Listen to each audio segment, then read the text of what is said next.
Hi everyone, I just wanted to say hello, show my face, and share some of the thoughts that I've been having the last couple weeks that I think might be helpful to you. I took some notes so that I'll be more helpful, so if you see me looking down, that's what's happening. So I just wanted to start by saying that what is happening right now is truly awful, and you have every reason to be feeling fear. What's happening right now, none of us have gone through before, and so there is a lot of unknown in the world, and that does really lend itself to fear. Now, that doesn't mean that bad things are necessarily going to happen. I'm just affirming fear is really real. It's something that a lot of us are feeling right now. But what we want to do is recognize the fear and recognize what's real fear versus what's probably not really going to happen. So what we know about emotions is that even if we're not able to change a situation, that just naming the emotion helps. You may have heard of something called name it to tame it. So what that is expressing is that if you're able to name that you're feeling fear, then the fear is lessened just by naming it. If you're able to name that you're feeling anxious and what you're anxious about, then that also helps lessen the anxiety. So I want you to take a little bit of time and write your fears down. I want you to make a list of what you're afraid of. Then after you're done writing the list, I want you to name if it's a primary fear or a secondary fear. And if it's a secondary fear, I want you to figure out what the primary fear underneath that fear is.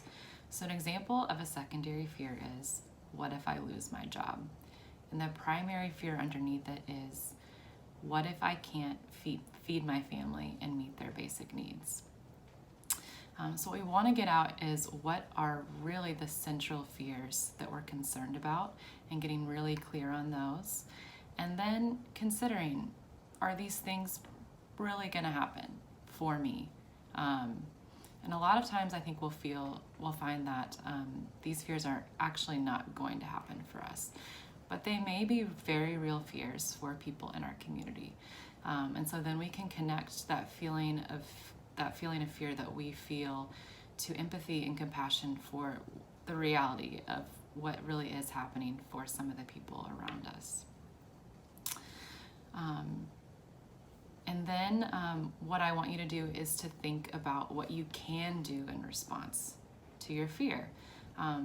A lot of times if the fear is kind of vague, we kind of just get stuck in the fear. But if we get really clear on the fear, then we can understand how we can respond to it. So an example with how will I feed my family and meet their basic needs is you can have some food and supplies prepared ahead of time, and you can be intentional to not take more than you need from the store so that others in your community can also do that for their family. You can reach out to nearby friends, family, or neighbors offering to pick up groceries for them if they need it, and you can ask those same people to also do that for you.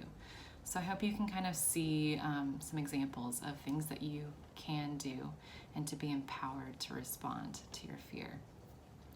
Now, the reason that this is important is that when we're threatened, we respond by going into fight, flight, or freeze mode. You may have heard of these things before. They're hormonal and physiological changes in our body, and these responses are not conscious. However, we can become conscious about how our body is responding, and we can make a choice based on that. So fight and flight are both active responses, and an active response has a better outcome for our body. So flight is an active response. That is to flee the situation, which is hard right now because we're in quarantine. So you can still flee by going for a run or going for a walk or intentionally checking out by watching TV or reading a book for a little while. So those are some ways that you can still flee. Fight is a response where you actively fight the situation. And there are a lot of ways that fighting can be unproductive, but there are also a lot of ways that fighting can be productive. Figuring out what you can do and taking action is a fight response, and a fight response is actually usually the response that has the best outcome for people long term. Now, the freeze response is associated with depression, and it's where you become immobile. Usually freeze responses happen after we've tried the fight or flight response and it hasn't worked for us to keep us safe. Quarantine can lead itself to kind of mimicking a freeze response because we feel like we can't move. We're trapped in our homes. This is why it's so important to get moving, whether it's outside or doing workouts inside, and to figure out what you can do to help yourself, your family, and your community. Okay, so that is just some of my thoughts. I have some more coming. I hope it's been helpful.